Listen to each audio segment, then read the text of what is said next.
Testimonies for the Church, Volume 5. Chapter 45. Young Men as Missionaries.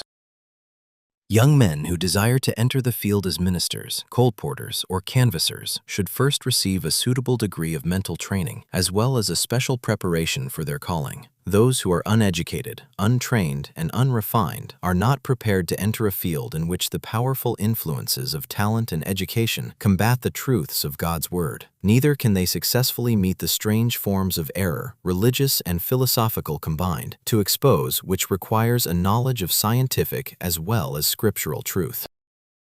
Those especially who have the ministry in view should feel the importance of the scriptural method of ministerial training.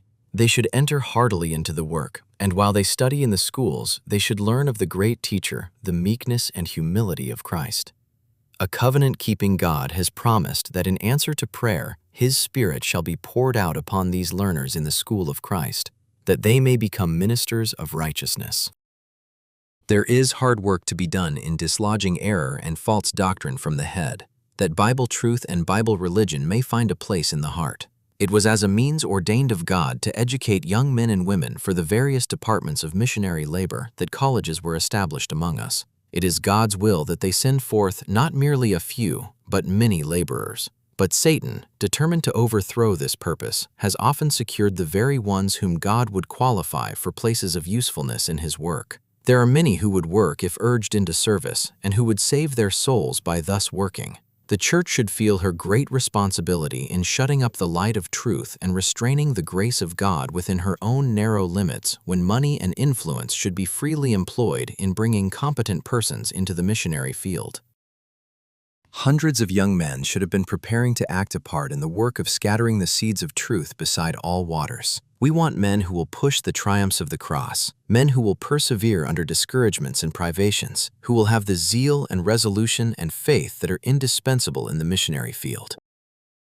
Our churches are called upon to take hold of this work with far greater earnestness than has yet been manifested. Every church should make special provision for the training of its missionaries, thus aiding the fulfillment of the great command, "Go ye into all the world and preach the gospel to every creature." My brethren, we have erred and sinned in attempting too little. There should be more laborers in the foreign missionary field. There are among us those who, without the toil and delay of learning a foreign language, might qualify themselves to proclaim the truth to other nations. In the primitive church, missionaries were miraculously endowed with a knowledge of the languages in which they were called to preach the unsearchable riches of Christ. And if God was willing thus to help His servants then, can we doubt that His blessing will rest upon our efforts to qualify those who naturally possess a knowledge of foreign tongues, and who with proper encouragement would bear to their own countrymen the message of truth? We might have had more laborers in foreign missionary fields had those who entered these fields availed themselves of every talent within their reach. But some have had a disposition to refuse help if it did not come just according to their ideas and plans. And what is the result? If our missionaries were to be removed by sickness or death from their fields of labor, where are the men whom they have educated to fill their places?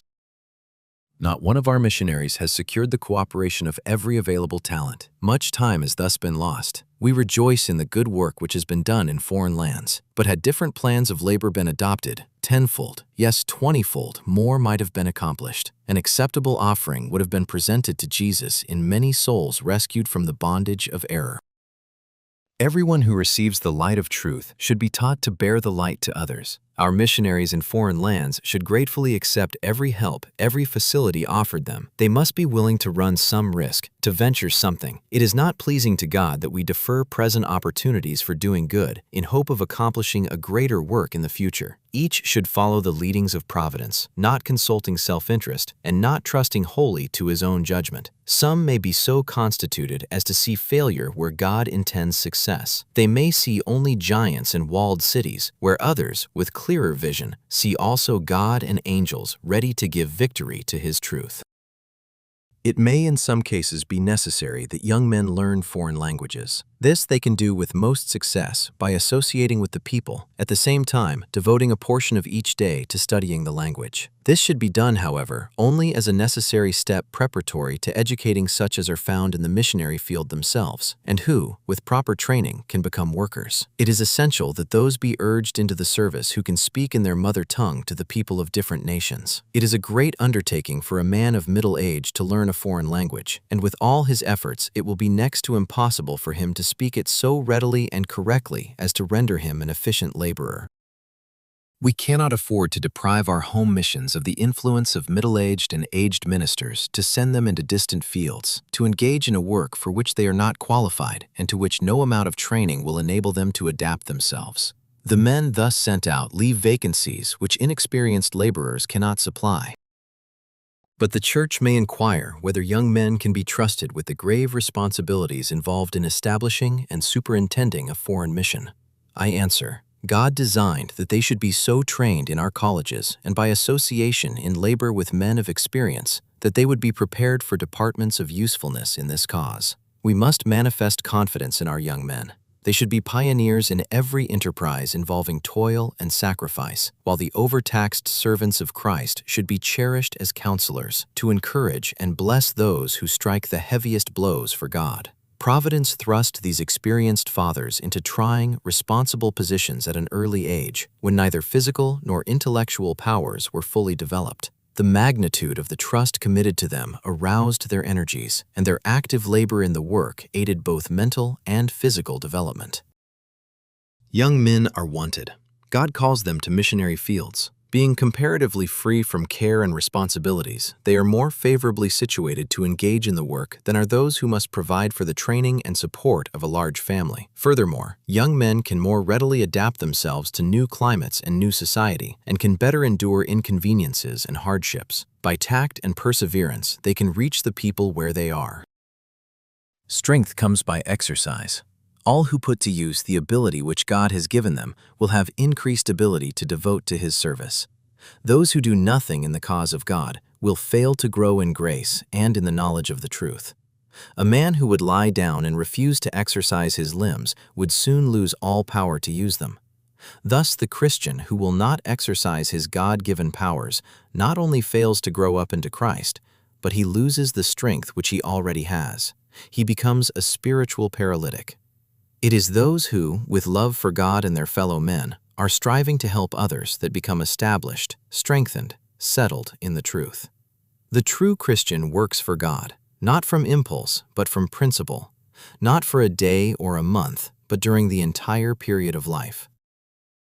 How is our light to shine forth to the world unless it be by our consistent Christian life? How is the world to know that we belong to Christ if we do nothing for Him? Said our Savior, "Ye shall know them by their fruits." And again, "He that is not with me is against me." There is no neutral ground between those who work to the utmost of their ability for Christ and those who work for the adversary of souls.